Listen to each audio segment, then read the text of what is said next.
اعوذ باللہ من الشیطان الرجیم بسم اللہ الرحمن الرحیم الحمد للہ رب العالمین والصلاة والسلام علی اشرف الانبیاء والمرسلین اللہم رب اشرح لی صدری ویسر لی امری واحلل عقدۃ من لسانی یفقہوا قولی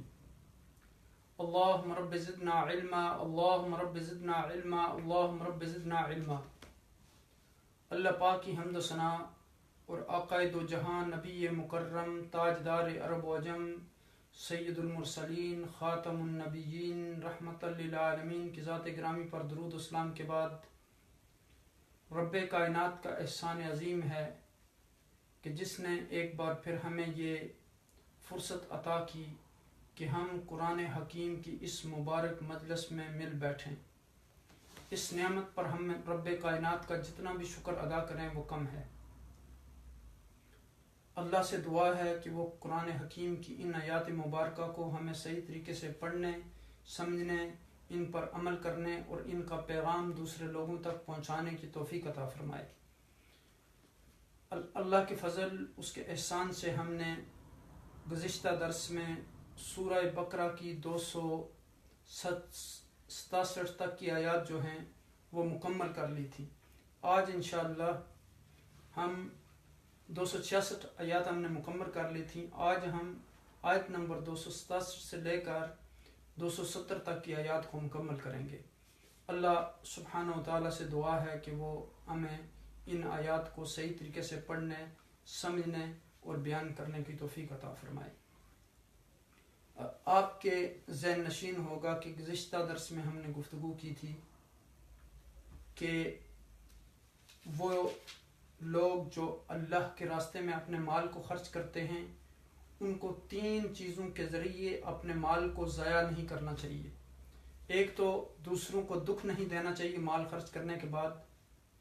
دوسروں پر احسان نہیں جتلانا چاہیے اور دکھلاوے کے لیے اس مال کو خرچ نہیں کرنا چاہیے۔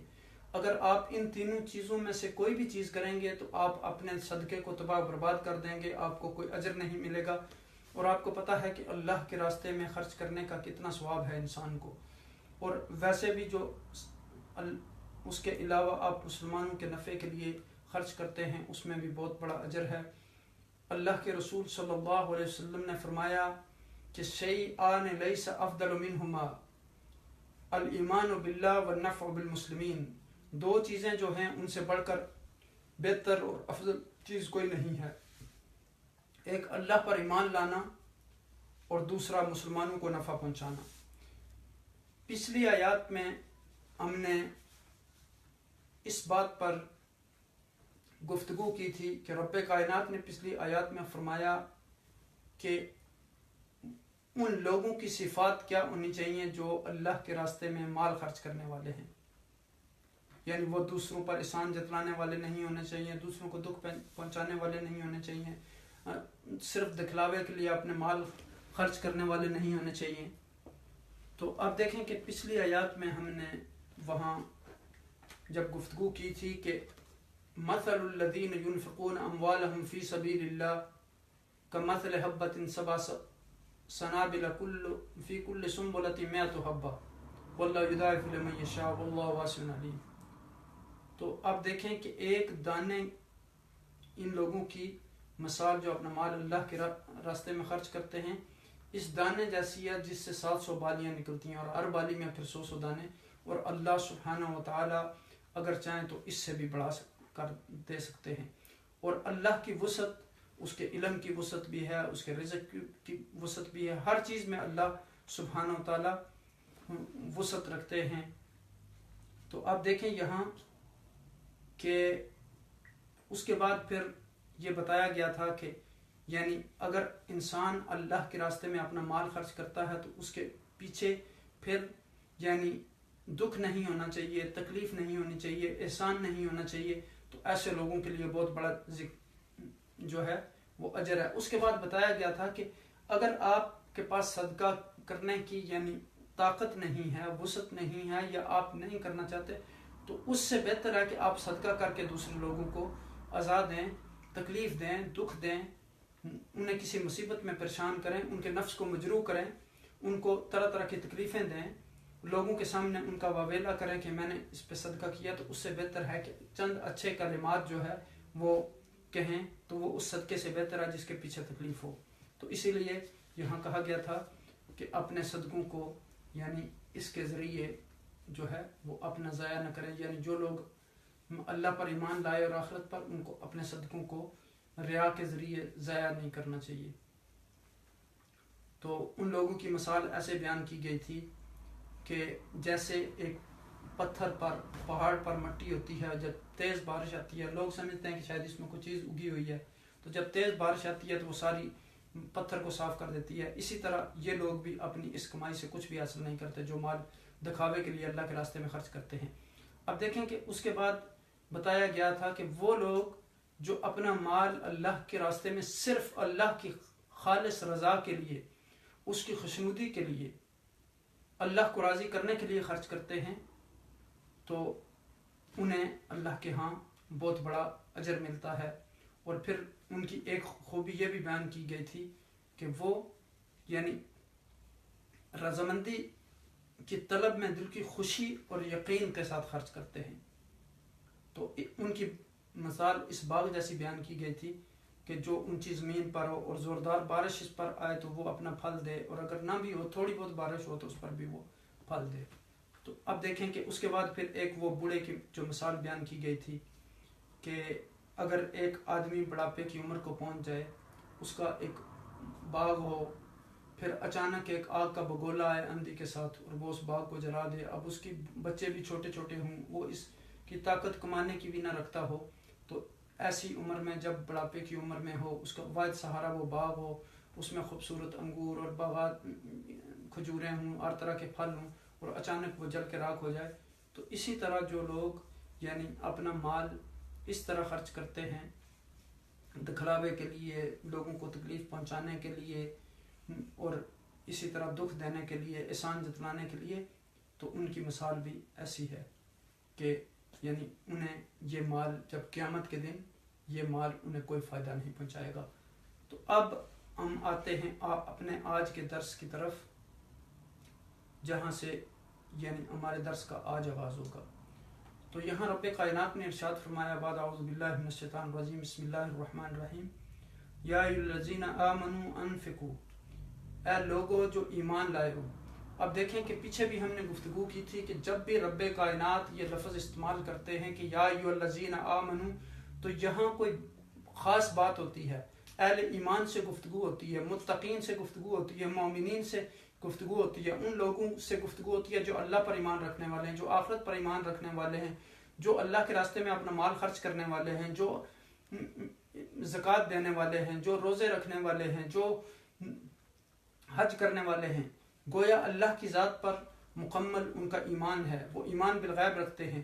یا ایھا الذین آمنوا، اے لوگو جو تم ایمان لائے ہو، یعنی یہاں اہل ایمان سے گفتگو ہے، اہل ایمان سے یہ بات کی جا رہی ہے۔ گویا جب یہ لفظ استعمال کیا جاتا ہے تو آدمی کو، ایک مومن کو، ایک متقی شخص کو، ایک اللہ پر ایمان رکھنے والے شخص کو یہ سمجھ لینا چاہیے کہ اب اس حکم پر اگر میں عمل کروں گا تو اس سے میرے ایمان میں زیادتی ہوگی، میرے ایمان میں اضافہ ہوگا، میرے ایمان میں مزید برکت ہوگی، لیکن اگر اس پر میں عمل نہیں کروں گا تو میرے ایمان میں کمی آئے گی، میرا ایمان میں نقص آئے گا۔ تو اب دیکھیں کہ یہاں فرمایا گیا کہ انفقوا، اپنا مال خرچ کرو، خرچ کرو من طیبات ما کسبتم، اس پاکیزہ مال میں سے جو تم نے کمایا۔ اب دیکھیں کہ مال دو طرح کے ہوتے ہیں، ایک جو اپنے ہاتھ کے ذریعے کمایا جاتا ہے، اور سب سے اچھا جو یعنی ہے، جیسے حدیث پاک میں آیا کہ الکاسب حبیب اللہ، کسب کرنے والا، اپنے ہاتھ کے ذریعے کام کر کے کمانے والا اللہ کا دوست ہے۔ تو یہاں فرمایا گیا کہ اے لوگو جو تم ایمان لائے ہو، اپنا مال اللہ کے راستے میں خرچ کرو۔ کون سا مال؟ پاکیزہ مال جو تم نے اب کمایا ہے اس میں سے، وَمِمَّا أَخْرَجْنَا لَكُم مِّنَ الْأَرْضِ، اس مال میں سے بھی خرچ کرو جو ہم نے زمین سے نکالا، یعنی سبزیاں، پھل، یہ جو مختلف چیزیں، جیسے ایک دوسری جگہ آیہ کریمہ میں اس کی مزید تشریح کی گئی کہ وَآتُوا حَقَّهُ يَوْمَ حصادِهِ، یعنی اس کا جس دن آپ کو وہ پھل یا سبزی اس کی آپ کاشت کرتے ہیں اس دن اس کا حق ادا کریں، یعنی دوسرے لوگوں کا بھی اس میں حق ہے۔ تو پھر کہا کہ ولا تیمموا الخبیث منہ، اور بری چیز کو دینے کا ارادہ بھی نہ کرو، قصد بھی نہ کرو، تنفقون یعنی بری چیز کو خرچ کرنے کا ارادہ بھی نہ کرو، ولستم بآخذیہ اور تم بھی وہ چیز نہیں لوگے الا ان تغمضوا سوائے اس کے کہ تم اپنی آنکھیں جو ہے وہ بند کر لو، وَاعْلَمُوا اور جان لو ان اللہ غنی الحمید یعنی بے شک اللہ سبحانہ و تعالیٰ بے پرواہ اور خوبیوں والا ہے۔ اب یہاں دیکھیں کہ اس آیہ کریمہ میں یعنی صدقے کی قبولیت کے لیے جس طرح ضروری ہے کہ اس میں دکھ نہ ہو، تکلیف نہ ہو، احسان نہ ہو، ریاکاری سے پاک ہو، جیسا کہ ہم نے گزشتہ آیات میں پڑھا ہے، اسی طرح یہ بھی ضروری ہے کہ وہ مال جو ہے حلال ہو، پاکیزہ کمائی سے ہو، چاہے وہ کاروبار سے ہو، تجارت سے ہو، یا فصل اور باغات کی پیداوار سے ہو۔ اور یہ بھی فرمایا کہ خبیث چیزوں کو اللہ کی راہ میں خرچ کرنے کا قصد بھی مت کرو۔ تو خبیث سے ایک تو وہ چیزیں مراد ہیں جو غلط طریقے سے کمائی جاتی ہیں، حرام مال کے ذریعے کمائی جاتی ہیں، اللہ سبحانہ و تعالیٰ اسے قبول نہیں کرتے۔ اور دوسرا حدیث پاک میں ہے کہ ان اللہ طیب لا يقبل الا طیبا، اللہ سبحانہ و تعالیٰ پاک ہیں اور وہ پاک چیزوں کو جو ہے وہ قبول کرتے ہیں۔ اور پھر خبیث کے دوسرے جو معنی ہیں وہ ردی اور نکمی چیز کے بھی ہیں، یعنی ردی چیزیں بھی اللہ کے راستے میں خرچ نہ کی جائیں، جیسا کہ آگے ایک جگہ پہ آیا کہ لن تنالوا البر حتی تنفقوا مما تحبون، تم نیکی کے مرتبے تک ہرگز نہیں پہنچ سکتے جب تک کہ تم اپنا جو تمہاری محبوب ترین چیز ہے اس کو اللہ کے راستے میں خرچ نہ کرو۔ تو اس کے آیہ کریمہ کے شان نزول میں بتایا گیا کہ بعض انصار جو ہے وہ مدینہ میں خراب کھجوریں جو تھیں بطور صدقہ مسجد میں دے جاتے، تو اس پر یہ آیت نازل ہوئی، یعنی وہ خوشے لٹکا جاتے تھے ایک جگہ۔ تو بعض ایک روایت میں یہ بھی آتا ہے کہ ایک جو صحابی تھے انہوں نے بعض کھجوریں خراب تھیں تو وہ خوشہ لٹکا گئے، تو اس موقع پر یہ آیات کریمہ نازل ہوئی۔ تو اب دیکھیں کہ یعنی یہاں جس طرح انسان خود ردی چیزیں،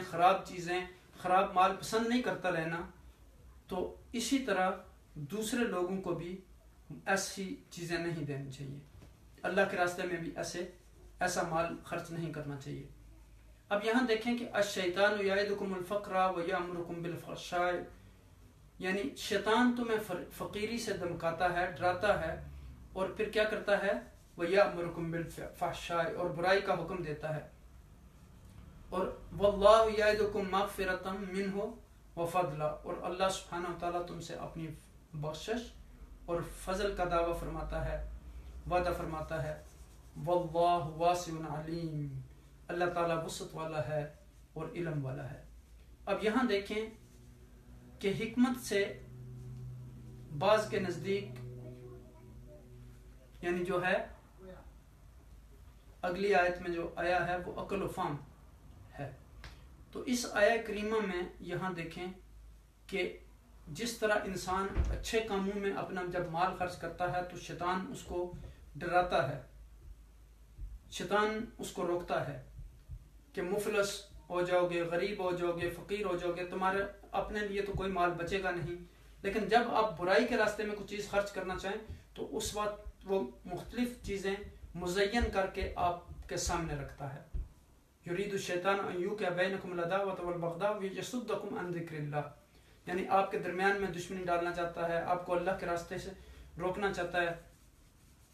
تو آپ دیکھیں کہ یہاں یعنی جب انسان دو راستے ہیں، یہاں ایک شیطان کا راستہ ہے، ایک رحمان کا راستہ ہے۔ رحمان کے راستے پر چلنے والے کامیاب و کامران ہوں گے، یہی صراط مستقیم کا راستہ ہے، اور شیطان کے راستے پر چلنے والے خاسر اور ناکام ہوں گے۔ اور اللہ سبحانہ وتعالی جو ہے اس کے راستے پر چلنے والوں کے لیے اللہ سبحانہ وتعالی کا وعدہ ہے کہ وہ اپنی فضل، اپنا رحمت، اپنے وسعت سے اور عطا کریں گے۔ جیسے نبی اکرم صلی اللہ علیہ وسلم نے فرمایا کہ مَا نَقَصَ مَالٌ مِّن صَدَقَةٍ، صدقہ کے ذریعے آپ کے مال میں کمی نہیں ہوتی۔ جیسے دوسری جگہ پہ قرآن میں خود فرمایا گیا کہ ما تقدموا لانفسکم من خیر تجدوه عند اللہ، جو بھی مال آپ اللہ کے راستے میں اپنے ہاتھ سے خرچ کریں گے وہ اپنے سامنے آپ پائیں گے۔ تو اب یہاں دیکھیں کہ جب کوئی آدمی مسجد کے لیے اپنا مال خرچ کرنا چاہتا ہے، کسی دینی ادارے کے لیے خرچ کرنا چاہتا ہے، مسلمانوں کی فلاح بہبود کے لیے خرچ کرنا چاہتا ہے، تو شیطان ڈراتا ہے۔ تو اگر وہی آدمی کسی غلط کام کے لیے، شراب کے لیے، بدکاری کے لیے، مقدمے کرنے کے لیے جب مال خرچ کرتا ہے، اپنی ریا کے لیے، دکھاوے کے لیے، اپنے آپ کو لوگوں کے سامنے شو آف کرنے کے لیے، تو شیطان اس کے سامنے مزین کر کے چیزیں رکھتا ہے اور وہ اپنا مال خرچ کرتا چلا جاتا ہے۔ لیکن جب اللہ کے راستے میں خرچ کرتا ہے تو اس وقت شیطان اس کو ڈراتا ہے۔ تو جو رحمان کے بندے ہیں، جو رحمان کے راستے پر چلنے والے ہیں، تو ان پر تو شیطان کی اس ڈراوے کا کوئی اثر نہیں ہوتا۔ انہیں پتہ ہوتا ہے کہ یہ اللہ کا مال ہے، یہ ہمارے ہاتھ میں امانت ہے، اور اس کو جتنا بھی ہم اللہ کے راستے میں خرچ کریں گے، اللہ نے جتنا ہمیں اب دیا ہے اس سے بڑھ کے اور ہمیں عطا فرمائیں گے، چونکہ ساری چیزیں، رزق جو ہے وہ اللہ کے ہاتھ میں ہے۔ پھر فرمایا کہ یؤتی الحکمۃ من یشاء، وہ جسے چاہے حکمت اور دانائی دیتا ہے، ومن یؤت الحکمۃ فقد اوتی خیرا کثیرا، اور جو شخص حکمت اور سمجھ دیا جائے وہ بہت ساری بلائی دیا گیا، یعنی اسے بہت ساری بلائی عطا کی گئی، خیر عطا کی گئی۔ وما یذکر الا اولو الالباب، اور نصیحت صرف عقل مند ہی حاصل کرتے ہیں۔ اب دیکھیں کہ یہاں حکمت سے مراد بعض کے نزدیک جو ہے وہ عقل و فہم ہے، علم، اور بعض کے نزدیک یعنی اصابت رائے، یعنی رائے کا صحیح ہونا، قرآن کے ناسخ و منسوخ کا علم و فہم، قوت فاصلہ، اور بعض کے نزدیک یہ صرف کتاب و سنت کا علم و فہم ہے۔ یہ سارے جو مفہوم ہیں اس میں شامل ہیں۔ اور صحیح عین کی ایک روایت میں ہے کہ دو شخصوں پر رقص کرنا جائز ہے، ایک وہ جس کو اللہ سبحانہ وتعالیٰ نے مال عطا کیا اور وہ اسے اللہ کے راستے میں خرچ کرتا ہے، اور دوسرا جسے اللہ نے حکمت دی جس سے وہ فیصلے کرتا ہے اور لوگوں کو اس کی تعلیم دیتا ہے۔ یہ صحیح بخاری کی کتاب العلم کی روایت ہے، اور مسلم میں بھی کتاب الصلاۃ المسافرین میں باب فضل من یقوم بالقرآن ویعلمہ میں موجود ہے۔ تو اب یہاں دیکھیں کہ اگر ہم ان آیات کریمہ پر غور کریں تو رب کائنات نے یہاں فرمایا کہ یا ایھا الذین آمنوا انفقوا من طیبات ما کسبتم، اے ایمان والو اپنی کمائی سے عمدہ چیزیں اللہ تعالیٰ کی راہ میں خرچ کیا کرو، وَمِمَّا أَخْرَجْنَا لَكُم مِّنَ الْأَرْضِ، اور اس سے بھی خرچ کیا کرو جو ہم نے تمہارے لیے زمین سے نکالا ہے، وَلَا تَيَمَّمُوا الْخَبِيثَ مِنْهُ، اور اپنی کمائی سے ایسی ردی چیز خرچ کرنے کا ارادہ نہ کرو، وَلَسْتُمْ بِآخِذِيهِ إِلَّا أَن تُغْمِضُوا فِيهِ، جس کو تم خود بھی آنکھیں بند کیے بغیر لینے والے نہیں ہو، وَاعْلَمُوا أَنَّ اللَّهَ غَنِيٌّ حَمِيدٌ، اور خوب جان لو اللہ تعالیٰ بے نیاز ہے اور ہر تعریف کے لائق ہے۔ الشیطان یعدکم الفقر، شیطان تمہیں تنگ دستی سے ڈراتا ہے، وَيَأْمُرُكُمْ بِالْفَحْشَاءِ، اور تم کو بے حیائی کا حکم دیتا ہے، وَاللَّهُ يَعِدُكُم مَغْفِرَةً مِّنْهُ وَفَضْلًا، اور اللہ سبحانہ وتعالیٰ تم سے اپنی بخشش اور فضل کا وعدہ فرماتا ہے، وَاللَّهُ وَاسِعٌ عَلِيمٌ،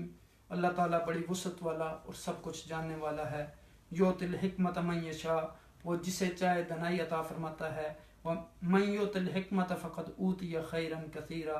اور جسے دانائی عطا کی گئی تو بے شک اسے بہت بھلائی دی گئی۔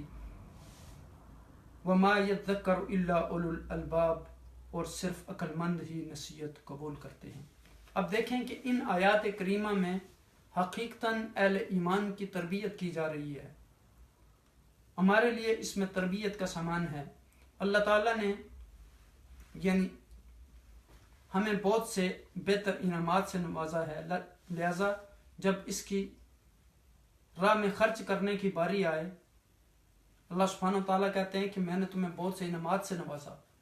تمہیں بہت سی نعمتیں عطا کی، تمہیں مال و دولت عطا کیا، تمہیں پھل عطا کیے، تمہیں سبزیاں عطا کی، تو جب خرچ کرنے کی باری آئے تو عمدہ اور پاکیزہ چیزیں، جس طرح تم خود اپنے لیے پاکیزہ چیزیں پسند کرتے ہو، عمدہ چیزیں پسند کرتے ہو، اچھا لباس پسند کرتے ہو، اسی طرح جب اللہ کے راستے میں خرچ کرنے کی باری آئے، اس کی رضا حاصل کرنے کی باری آئے تو اس وقت بھی ردی اور غلط طریقے سے کمائی ہوئی چیزیں خرچ کرنے کا ارادہ بھی نہ کرو. خرچ کرنا تو دور کی بات ہے، ارادہ بھی نہ کرو، کیونکہ جو چیزیں تم اپنے لیے پسند نہیں کرتے وہ اللہ تعالیٰ کو کیسے پسند آئیں گی. ویسے بھی کسی کا یعنی عمدہ اور کارآمد عطیہ وصول کر کے اس کو ردی اور بیکار ہدیہ دینا کسی یعنی عقل مند اور باشعور انسان کو یہ زیب نہیں دیتا. یعنی اب دیکھیں کہ یہاں طیب کا لفظ آیا، من طیبات ہے، تو اب دیکھیں طیب جو ہے یہ خوشبو سے ہے. تو جب انسان اپنے جسم پر خوشبو لگاتا ہے، عطر لگاتا ہے، تو وہ بہت فرق محسوس کرتا ہے. اس کی خوشبو کے ذریعے اس کا سارا جو ہے وہ فکری طور پر، جسمانی طور پر وہ خوشی محسوس کرتا ہے. تو ایک ماحول بدل جاتا ہے، ہر طرف خوشبو پھیل جاتی ہے. تو جب آپ عمدہ چیز کسی کو دیں گے تو جس طرح آپ جب عطر لگاتے ہیں تو آپ کو فرق محسوس ہوتی ہے، خوشی محسوس ہوتی ہے. تو اسی طرح اس شخص کو بھی جب آپ عمدہ چیز دیں گے تو اس صدقے کے ذریعے اس کو خوشی نصیب ہوگی اور اس کے ذریعے آپ اللہ کی رضا حاصل کریں گے. لیکن اگر آپ کسی کو ایسا ہدیہ دیتے ہیں جو آپ خود پسند نہیں کرتے تو اب اس کو خوشی نصیب نہیں ہوگی. تو مقصود کیا ہے؟ یعنی ہدیے کے ذریعے، گفٹ کے ذریعے، کسی کو تحفے کے ذریعے یعنی محبت میں زیادتی. اور اگر آپ کسی کو تحفہ دیتے ہیں تو اس سے محبت میں کمی آئے تو پھر تو وہ جو مقصد تحفے کا یا گفٹ کا پورا نہ ہوا. اسی طرح پھر آپ دیکھیں کہ یعنی اللہ کے رسول صلی اللہ علیہ وسلم نے فرمایا کہ لا یؤمن احدکم حتی یحب لاخیہ ما یحب لنفسہ. اس وقت تک بندہ مومن نہیں ہو سکتا، ایمان کے کامل درجے تک ہی نہیں پہنچ سکتا جب تک جو چیز وہ اپنے لیے پسند کرتا ہے اپنے مسلمان بھائی کے لیے بھی وہی چیز پسند نہ کرے. اور پھر آپ دیکھیں کہ یہاں اللہ تعالیٰ کی راہ میں خرچ کرنے کا خیال آئے تو شیطان کے بارے میں بتایا گیا کہ اکثر وہ جو غربت کا خوف دلاتا ہے، کیوں خرچ کرتے ہو، اپنا مال بچا کے رکھو، تمہارے کام آئے گا. دوسرے برے کاموں کے لیے بنا سوار کر پیش کرے گا کہ انسان اس پر خرچ کرتا جاتا ہے. لہٰذا شیطان کے وسواس سے بچو اور اللہ تعالیٰ کا فضل و کرم تلاش کرو تاکہ وہ تمہارے لیے حکمت و بصیرت کے دروازے کھول دے. اور پھر انسان کس طرح شیطان سے بچ سکتا ہے؟ دعا کے ذریعے، حقیقی علم کے ذریعے، اور اس کے علاوہ زندگی کے اپنے تجربات کے ذریعے. یعنی زندگی کے جو اپنی چیزیں کرتا ہے انسان میں اس سے بھی سبق حاصل کر کے. یعنی صحیح جو علم ہے اس پر انسان جب تک عمل نہیں کرے گا تو وہ علم کسی کام کا نہیں ہے. تو علم جو ہے اس پر عمل کرنا، اللہ سبحانہ وتعالیٰ سے دعا کرنا کہ یا الہی ہمیں حکمت اور بصیرت عطا کر. تو پھر جب انسان اللہ سبحانہ وتعالیٰ کی بارگاہ میں اس نیت کے ساتھ حاضر ہوگا تو اللہ سبحانہ وتعالیٰ اسے یعنی حکمت بھی عطا کریں گے، اسے بصیرت بھی عطا کریں گے، اسے علم بھی عطا کریں گے، اسے شیطان کے وسواس سے بھی محفوظ کریں گے، اسے یعنی یہ جذبہ اور ولولہ بھی عطا کریں گے کہ وہ اللہ کے راستے میں اچھی اور عمدہ چیزیں خرچ کرے اور اس کے لیے اجر ثواب اور اجر و ثواب کا مستحق ہو. اس کے ذریعے دگنا چگنا ثواب اللہ کے ہاں سے اسے ملے. اب دیکھیں کہ صحابہ کرام کا جو جذبہ تھا اللہ کے راستے میں خرچ کرنے کا وہ کس طرح تھا. تو آج جب ہم اپنے آپ پر غور کریں تو ہم کتنا اپنا مال اللہ کے راستے میں خرچ کرتے ہیں. اور بعض لوگوں کی عادت ہوتی ہے کہ جب کوئی پورا سال وہ پرانی یا پھٹی ہوئی چیزیں یا جو چیزیں خود پسند نہیں کرتے، یا جس طرح دکاندار ہوتے ہیں جو چیز خراب ہوتی ہے وہ فروخت نہیں کر سکتے تو وہ کنارے رکھتے رہتے ہیں اور سال کے آخر میں وہ اس طرح غریبوں میں تقسیم کر دیتے ہیں. تو اب دیکھیں کہ جب انسان کسی کو کوئی چیز دے تو اچھی چیز دینی چاہیے. یہاں اللہ سبحانہ وتعالیٰ اپنے مومن بندوں کو صدقہ کرنے کا حکم دے رہے ہیں کہ مال تجارت جو خدا نے تمہیں دیا ہے، سونا، چاندی، پھل، اناج جو اس نے تمہیں زمین سے نکال کے دیا، اس میں سے بہترین اور مرغوب چیزیں اللہ کے راستے میں خرچ کرو. یعنی ردی اور سڑی گلی بیکار فضول اور خراب چیزیں اللہ کے راستے میں خرچ نہ کرو، چونکہ اللہ تعالیٰ خود طیب ہے، وہ خبیث کو قبول نہیں کرتا. ان اللہ طیب لا یقبل الا طیبا. تو یعنی آپ دیکھیں کہ یعنی جب آپ اللہ سبحانہ وتعالیٰ کے نام پر گویا اسے وہ خراب چیز دینا چاہتے ہو جسے اگر تمہیں دی جاتی تو تم اسے قبول نہ کرتے، تو پھر خداوند کریم کیسے اس چیز کو قبول کریں گے؟ یعنی اب دیکھیں کہ ہاں مال جاتا دے کر اپنے حق کے بدلے کوئی گری پڑی چیز بھی مجبور ہو کر لے تو اور بات ہے، لیکن خدا تعالیٰ نعوذ باللہ ایسا مجبور بھی نہیں، وہ کسی حالت میں بھی ایسی چیز کو قبول نہیں کرتا۔ یہ بھی مطلب ہے کہ حلال چیز کو چھوڑ کر حرام چیز یا حرام مال سے خیرات نہ کرو، چونکہ الحلال بین والحرام بین، حلال واضح ہے اور حرام واضح ہے، وبینہما امور مشتبہات، اور ان کے درمیان کچھ شبہ والی چیزیں ہیں، اور اللہ کے رسول نے ہمیں بتایا کہ دا ما یریبک الی ما لا یریبک، جو شک میں ڈالنے والی چیز ہے اس کو چھوڑ کے ایسی چیز کو طرف جائیں جو شک میں ڈالنے والی نہ ہو۔ تو اب دیکھیں کہ مسند احمد میں رسول اللہ صلی اللہ علیہ وسلم سے ایک روایت نقل کی گئی ہے، اللہ تعالیٰ نے جس طرح تمام روزیاں تم میں تقسیم کی ہیں، حضور فرماتے ہیں تمہارے اخلاق بھی تم میں بانٹ دیے ہیں۔ دنیا میں تو اللہ تعالیٰ اپنے دوستوں کو بھی دیتا ہے اور دشمنوں کو بھی، ہاں دین صرف دوستوں کو عطا کرتا ہے۔ جسے دین مل جائے وہ خدا تعالیٰ کا محبوب بندہ ہے۔ خدا تعالیٰ کی قسم جس کے ہاتھ میں میری جان ہے، کوئی بندہ مسلمان نہیں ہوتا جب تک کہ اس کا دل اور اس کی زبان مسلمان نہ ہو جائے۔ کوئی بندہ اس وقت تک مومن نہیں ہوتا جب تک کہ اس کے پڑوسی اس کی اذاؤں سے بے خوف نہ ہو جائیں۔ لوگوں کے اس کے سوال پر آپ صلی اللہ علیہ وسلم نے اذا سے مراد دھوکہ بازی اور ظلم و ستم ہے۔ جو شخص حرام طریقہ سے مال حاصل کرے اس میں اللہ سبحانہ و تعالیٰ برکت نہیں دیتا، نہ اس کے صدقے خیرات کو قبول کرتا ہے، اور جو چھوڑ کر جاتا ہے وہ سب اس کے لیے آگ میں جانے کا توشہ اور سبب بنتا ہے۔ اللہ تعالیٰ برائی کو برائی سے نہیں مٹاتا بلکہ برائی کو اچھائی سے دفع کرتا ہے۔ خباثت سے خباثت نہیں مٹتی، یعنی دو قول ہوتے ہیں، ایک ردی چیزیں، دوسرا حرام مال، یعنی پہلا قول مراد لینا یہاں اچھا معلوم ہوتا ہے، جیسا کہ حضرت برا بن عازب رضی اللہ تعالیٰ عنہ فرماتے ہیں کہ کھجوروں کے موسم میں انصار اپنی وسعت کے مطابق کھجوروں کے خوشے لا کر دوستوں کے درمیان جو ایک رسی لٹک رہی تھی اس میں لٹکا دیتے، جیسے اصحاب الصفہ اور مسکین ماجر بھوک کے وقت کھا لیتے۔ کسی نے جسے صدقہ کی رغبت کم تھی اس میں ردی کھجوروں کا ایک خوشہ جو ہے وہ لٹکا دیا، جس پر یہ آیا کریمہ نازل ہوئی کہ اگر تمہیں ایسی چیز ہدیہ میں دی جائے تو تم ہرگز نہ لوگے،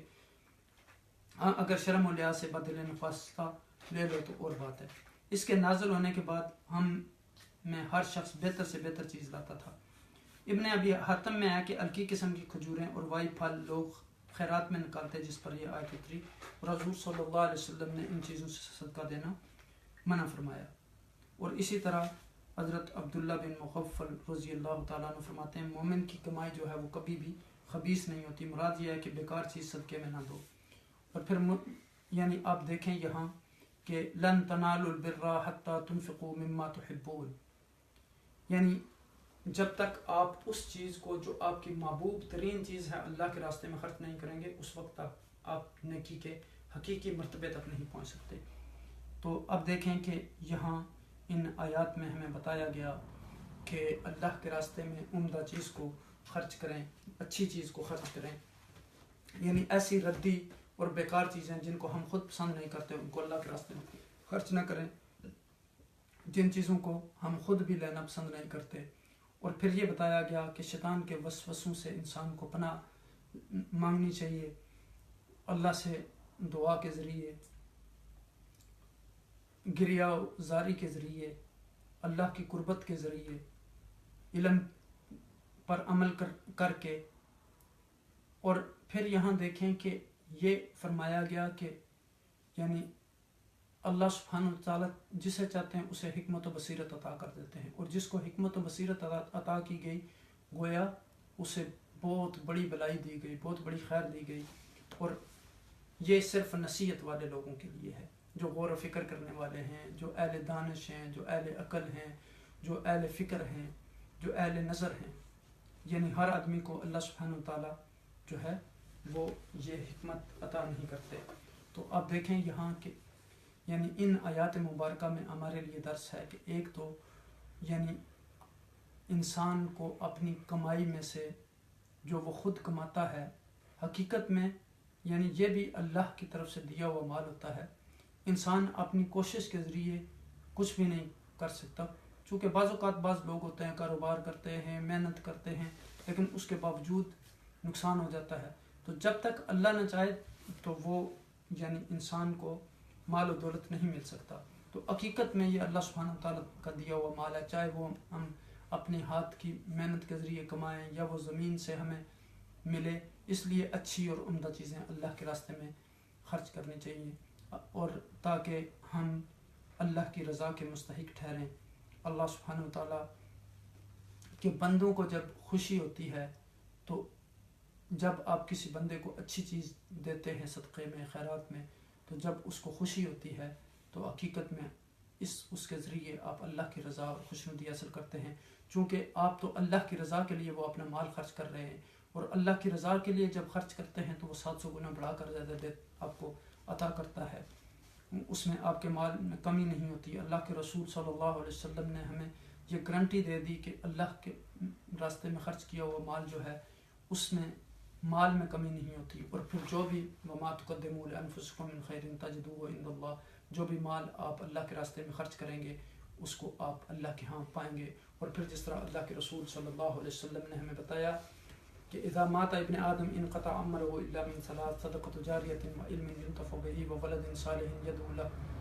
انسان کی روح جب اس کے جسم سے پرواز کر جاتی ہے تو اس کی ہر چیز ختم ہو جاتی ہے سوائے 3 چیزوں کے. صدقہ جاریہ, تو صدقہ جاریہ میں یہی چیز آتی ہے, آپ نے صدقہ کیا, خیرات کیا, کوئی سکول بنوا دیا, کوئی دینی ادارہ بنوا دیا, کسی کے لیے کوئی کلینک ڈسپینسری بنوا دی, کوئی اسپتال بنوا دیا, کوئی یتیم بچوں کے لیے ایسی جگہ بنا دی جہاں وہ تعلیم حاصل کریں, پانی کا بندوبست کر دیا, کھانے کا بندوبست کر دیا غریبوں کے لیے. تو یہ ساری چیزیں صدقہ جاریہ میں آتی ہیں. اور پھر نافع علم, جو علم انسان خود حاصل کرتا ہے اور اس کے بعد یعنی وہ دوسرے لوگوں تک اس کو منتقل کرتا ہے, تو جب تک وہ علم دوسرے لوگوں تک پہنچتا رہتا ہے اس کو اس کا ثواب ملتا رہتا ہے. تو اس کے بعد پھر ولد صالح یدعو لہ, یعنی اس کی نیک اولاد,